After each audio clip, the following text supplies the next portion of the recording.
ആരാ? ഓ, ആശാരിമാരാണല്ലേ. ഇതിനു മുമ്പ് ഈ അങ്ങാടി കണ്ടിട്ടില്ലല്ലോ. ഇപ്പൊ കണ്ടില്ലേ? അത് മതി. താടിയ കുപിതനാണല്ലേ? അല്ല, യു രഘുത്തമൻ. പണി അന്വേഷിച്ചു വന്നതായിരിക്കും. താൻ ഞങ്ങൾക്ക് പണി തരണ്ട.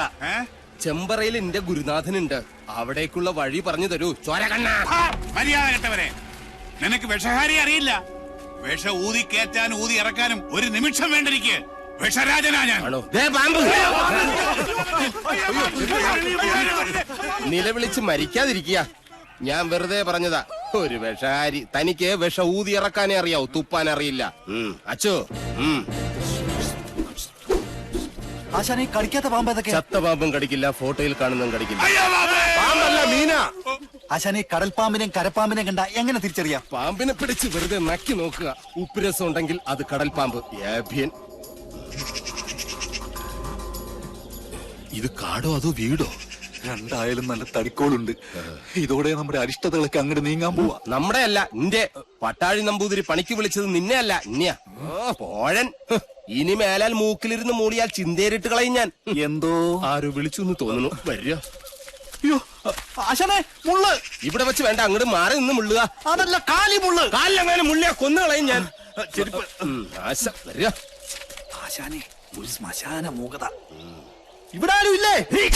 ഞാനിവിടെ നിൽക്കുന്നത് കണ്ടൂടാ തെണ്ടി. അതിപ്പോ ഞാൻ അവിടെ ആരും ഇല്ല. എന്നാ അവിടെ ആരും ഇല്ലെന്ന് ചോദിക്കാം. അവിടെ ആരും ഇല്ലേ? നോക്ക നക്കാനോ? എന്തോ തിന്നാൻ കൊണ്ടുവരുവാ. ഉണ്ണിയപ്പോണെങ്കിൽ ഞാൻ എടുക്കും. മനസ്സിലായില്ല. അന്തപുരത്തിൽ അമ്മച്ചിയുടെ പേരെന്താ? ഞാൻ അനന്തൻ. ഞാൻ അനന്തനോ? അനന്ത പത്മനാഭൻ. അമ്മച്ചയല്ല. എന്നാൽ അകത്തേക്ക് പോയി പറയാ, ഉളിയന്നൂർ ആശാരി വന്നിരിക്കണു. വെറും ആശാരിയല്ല, മൂത്താശാരി. അത്ര മൂത്തിട്ടൊന്നുമില്ല.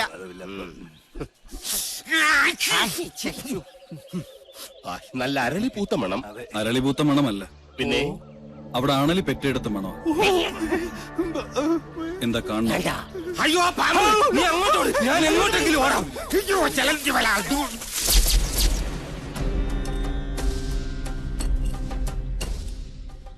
വടക്കിന് കൂടാതെ മറ്റു ഗ്രഹങ്ങൾ ഉണ്ടായാൽ അതിനെ ഹിരണ്യനാഭി എന്ന് പറയും. ഇത്തരം ഭവനങ്ങളിൽ പാർത്താൽ സർവൈശ്വര്യങ്ങളും ധനപുഷ്ടിയുമാണ് ഫലം. പക്ഷേ നമുക്ക് അധ്വാനിക്കേണ്ടി വരും. പാമ്പ് വേലാതിന്റെ വീട്ടിലേക്കാണ് പണിക്ക് വിളിച്ചതെന്ന് അറിയില്ലായിരുന്നു. അമ്മായി അമ്മ പെറ്റ് കിടക്കുന്ന പോലെയല്ല ആണലി പെറ്റ് കിടക്കുന്ന കാര്യം പറയുന്നേ. സ്വാമി, ഉളിയന്നൂർ തച്ച് എന്ന് പറയും. ഉളിയന്നൂർ തച്ചൻ ഉളി പിടിക്കുമ്പോൾ കൈവിറയ്ക്കോ? ഇല്ല, ഉളി വിറയ്ക്കും. ആരോടാണോ നിന്റെ തമാശ? അതെ, ഉളിയന്നൂർ തച്ചന്റെ താവഴിക്ക് വികടത്തം പൈതൃക സ്വത്താണ്. അതിന് ഈ ഭൂമി മലയാളത്തിൽ മരുന്നില്ല. നിന്നെ എനിക്ക് ആവശ്യമുണ്ട്, അതുകൊണ്ടാണ് വിളിപ്പിച്ചത്. എന്തിനാണാവോ? മന്ത്രങ്ങളൊക്കെ പറഞ്ഞു തന്നാൽ തെറ്റാതെ ചൊല്ലാൻ അറിയാമോ? അറിയാമോന്ന്. തെറ്റു പറ്റിയാൽ 100 ആവർത്തി ഇമ്പോസിഷൻ എഴുതിക്കോളാവേ. ഇവനെ കൊണ്ടുപോയി കുളിപ്പിച്ച് ശുദ്ധമാക്കും. ശരി, ക്ഷമിക്കണം. കഴിഞ്ഞ ഞായറാഴ്ച ഞാൻ കുളിച്ചതാ. ഇനി അടുത്ത ഞായറാഴ്ച കുളിക്കാവൂ. വ്രതമുണ്ട്. എന്നെ കൊണ്ടിട്ട കുളത്തിലെ മീനുകളെല്ലാം ചത്ത് പെരുവും. നിശ്ചയ ഞാൻ ജപിക്കുന്നത് അതേപോലെ ആവർത്തിക്കുക എല്ലാവരും. നേരത്തെ പറഞ്ഞു ഇനി മേലാൽ ആവർത്തിക്കരുതെന്ന്. ഇപ്പൊ പറയുന്നു ആവർത്തിക്കണമെന്ന്. ഞാനിതിൽ ഏതാ വിശ്വസിക്കണ്ടേ? എന്റെ മണി. കുശവ, ആചാര്യം പറഞ്ഞ അനുസരിച്ചാ മതി. ഓ,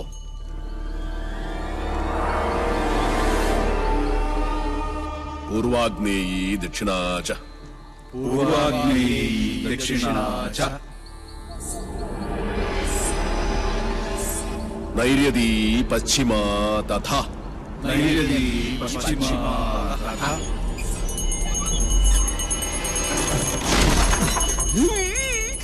വായവീ ചോത്തരൈ ശാനി വായവീ ചോദരീ ശനി ദിശാ അഷ്ടവിമാ സ്മൃത അഷ്ടവിമാ സ്മൃത.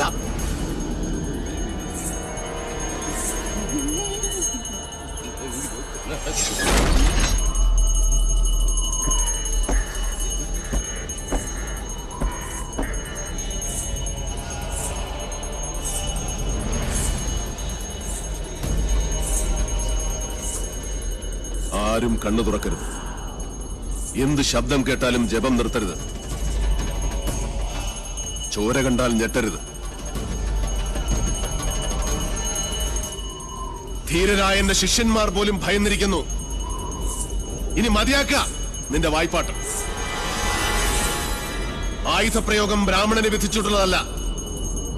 എങ്കിലും ഞാനത് ചെയ്യും. അറുത്തെടുക്കും നിന്റെ നാവ് ഞാൻ. നീ മുടിയഴിച്ചിട്ട് കൂളിയെപ്പോലെ കൂവി ആരെയും നീ പരിഹസിക്കില്ല. ഓം വിശ്വകർമ്മണ്യേ നമഃ. ഇനി നിന്റെ നാവ് ചലിക്കില്ല.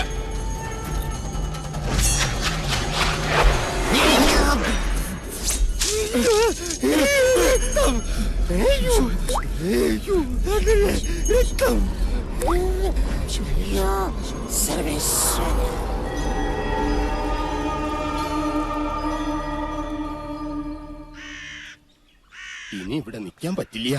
രാത്രി ആയി കഴിഞ്ഞാൽ യക്ഷികളുടെ ഫാഷൻ ഷോ കണ്ടു മടുത്തു. ദാഹിക്കുമ്പോ ഷാർജ ഷേക്ക് കുടിക്കുന്ന പോലല്ലേ രക്തം കുടിക്കുന്ന ചരക്കകത്ത് കൂടിയിരിക്കുന്നത്. ഇനി ഞാൻ ഇവിടെ നിന്നാൽ എന്റെ ജീവിതം വവ്വാല് ചപ്പിയ മാങ്ങ. അവിടെ നിക്ക. തിരിഞ്ഞു നോക്കില്ല ഞാൻ. ഇതുവരെ ചെയ്ത പണിയുടെ കൂലി ഈ ഓട്ട് കിണ്ടി കൊണ്ട് അഡ്ജസ്റ്റ് ചെയ്യാന്ന് വിചാരിച്ചു. മുതലായിട്ടല്ല. കൂലി തന്നില്ലെങ്കിൽ തച്ചന്റെ ശാപം നിങ്ങളുടെ തലയിരിക്കും. എന്നാൽ വരട്ടെ. നീ പോവില്ല രൗത്തമ. ഗുരുവിന്റെ സമ്മതമില്ലാതെ നീ മനയുടെ അതിർത്തി കടക്കില്ല. കടന്നാൽ നിന്റെ 2 കാലും തളർവാദം വന്ന് ശോഷിച്ച് ഈർക്കിൽ പോലാകും. ശിഷ്ടകാലം ഭൂമിയിൽ പാമ്പിനെ പോലെ ഇഴഞ്ഞു നടക്കും നീ. ഓർത്തു നിൽക്കുക. അതിനോട് ആരാ പോന്നെ? അളയാ നിൽക്ക. ഞാൻ എന്നെ കൊന്നിട്ട് പോരെ. നോക്കുക. നിനക്ക് ഗുരു കൊണ്ട് പോകൂടാ. എന്റെ മുത്തച്ഛൻ കോപ്പൻ. അയാള് പണിത വീടാത്രേ. അന്നേ 2 ഉത്തരവും ഇതിന്നൊരു തൂണും അടിച്ചു മാറ്റിയിരുന്നെങ്കിൽ ഞാൻ ഇങ്ങനെ കിടന്ന് ഈ യക്ഷിപ്പറമ്പ് തൂക്കേണ്ട വല്ല കാര്യം ഉണ്ടായിരുന്നു. ഇപ്പൊ ഈട്ടിക്കും തേക്കനൊക്കെ എന്താ വില?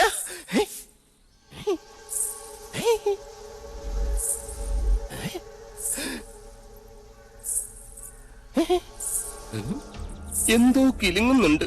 ഇങ്ങനെ നിൽക്കുന്നോണ്ടായിരിക്കും. ഇരിക്ക. യമനെ കൊന്നയാമ്പ കൊമ്മിട്ടിരിക്കുന്ന പാർട്ടിയായ യക്ഷിപ്പറമ്പെന്ന് പറഞ്ഞത് പിടിച്ചില്ലായിരിക്കും. സാവിത്രി അമ്മേ, എന്നെ കൊല്ലരുത്. ഞാൻ സാവിത്രിയല്ല, തുളസിയാ. അതിനിടയ്ക്ക് പേരും മാറ്റിയോ? മാധവേട്ടനില്ലേ?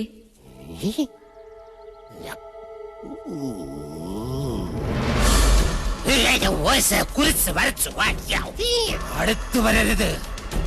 അടുത്തു വന്നാൽ പേടിച്ച് മൂത്രമൊഴിച്ചു കളയും ഞാൻ. മാധവേട്ടൻ എവിടെ? മാധവേട്ടൻ എവിടെ? മാധവേട്ടനോ? എന്നെ കൊണ്ടൊന്നും പറയിപ്പിക്കരുത്. തലയ്ക്ക് വെളിവില്ലാത്ത 3-4 നമ്പൂരി ചെക്കന്മാരെ പിടിച്ച് അടുപ്പിന് ചുറ്റും ഇരുത്തിയിട്ട് സ്വാഹ സ്വാഹ എന്ന് പറഞ്ഞ് കുറച്ച് എണ്ണയും കോരി ഒഴിച്ചാൽ ഒരു യക്ഷിയും തളയ്ക്കാൻ പറ്റില്ല. യക്ഷിയെ തളയ്ക്കണമെങ്കിൽ ഏഷ്യാനെറ്റിലെ കടമറ്റത്ത് കത്തനാർ തന്നെ വരണം.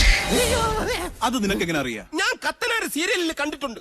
അതിലാണെങ്കിൽ ഒരു കൊച്ചു കിണറ്റിൽ വീണ് ചത്തപ്പോ കത്തനാർ ഇങ്ങനെ വടിയെടുത്ത് ഇങ്ങനെ കാണിച്ചേ ഉള്ളൂ. ആ കൊച്ചു ജീവനോടെ കയറി വന്നു. അത് ഏഴില്ലാതെ. നിർത്ത. തുളസിയെ കൊണ്ടാക്കാൻ ആരും വന്നില്ല. വരിക.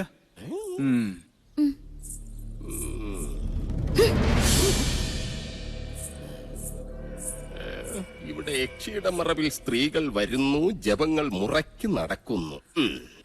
അങ്ങനെ ചിന്തിക്കാൻ പോലും പാടില്ല. എനിക്ക് കിടന്നാൽ ഉറക്കം.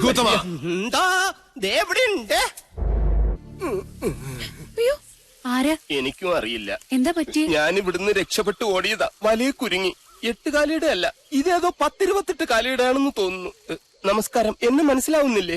ഭാഗ്യം. യക്ഷിക്കും മനസ്സിലാകാതിരുന്ന മതിയായിരുന്നു. ഇനി ഈ വല മാറ്റണ്ട.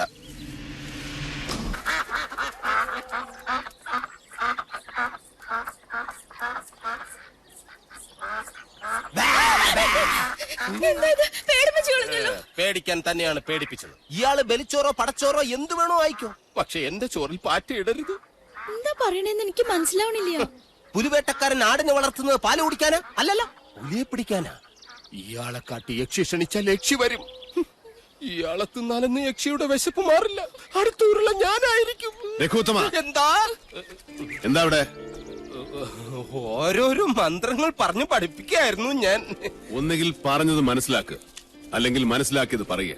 ഓ, കുട്ടിയെ വെറുതെ പേടിപ്പിക്കാതെ. കുട്ടിയെ പേടിപ്പിച്ചല്ലേ ഉള്ളൂ, അല്ലാതെ പീഡിപ്പിച്ചൊന്നുമില്ലല്ലോ. എന്താ ഭയമുണ്ടോ? എനിക്കൊരു ഭയമില്ല. ഭയം വേണം. ഇതുപോലൊരു തൃക്കാർത്തിക രാത്രിയിലാണ് നെല്ലൂർക്കാരനവർ കൊല്ലപ്പെട്ടത്. വർഷങ്ങൾക്ക് മുമ്പ് നിന്റെ അച്ഛൻ ഹരിനാരായണൻ മരിച്ചതും ഇതേ ദിവസം.